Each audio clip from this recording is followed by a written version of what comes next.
It's September 1943, and World War II has taken a turn against the Axis powers. Italy has just waved the white flag and joined the Allies. The problem is, the Germans now occupy the central and northern parts of the country, including Rome. And in Assisi, a town just 100 miles northeast of Rome, a secret conspiracy is being managed by the local Catholic bishop. Yep, we're talking a real-life Catholic conspiracy. Refugees are flooding into Assisi. Although still occupied by German forces, they've heard about a committee for assistance, where refugees can find clothing, shelter, and papers, if needed. Shh.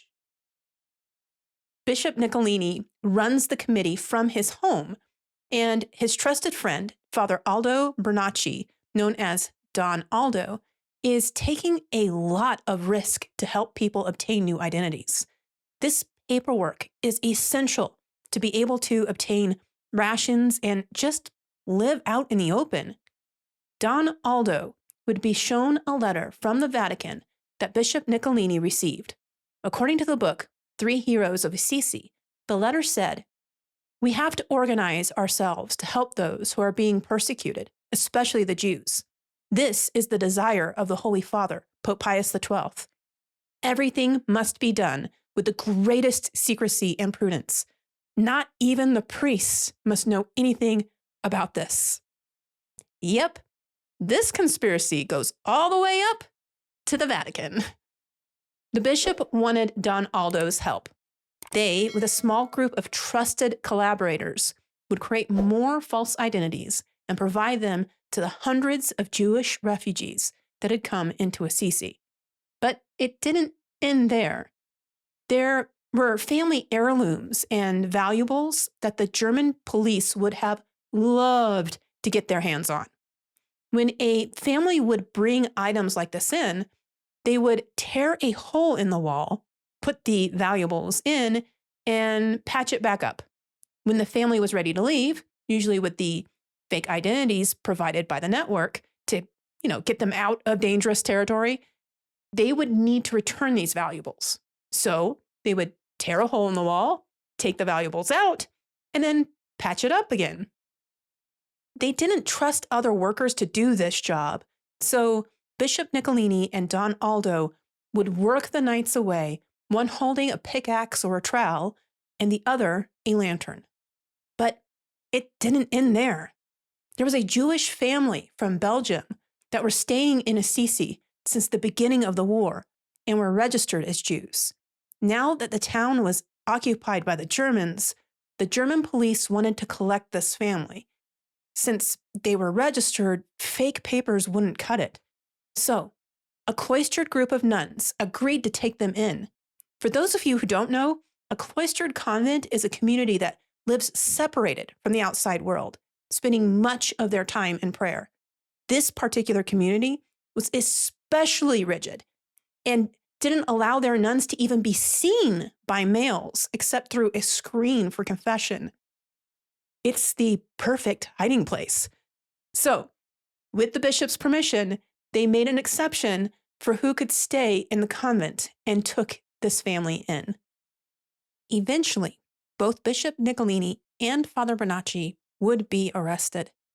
Fortunately, the arrests occurred just a month prior to the liberation of the region.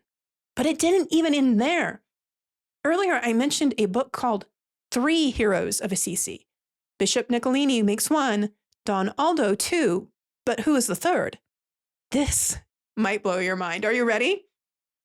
As the Allied forces were pushing north, the bombs all over central Italy were devastating towns. There was a man staying at a hotel next to the basilica that is actually built over the tomb of St. Francis Assisi himself. This man would get up in the morning and attend daily mass, contemplating the importance of this location and worried about the fate of this holy place. He had passionate discussions with Bishop Nicolini and decided that as a Catholic and a medical professional to do something to keep the Allied bombs from falling on this town. Having been put in charge of Assisi by the German military, Colonel Valentin Müller had the city declared a hospital city. He kept his own troops under control, and the only Germans allowed to be in the town were wounded military and medical personnel.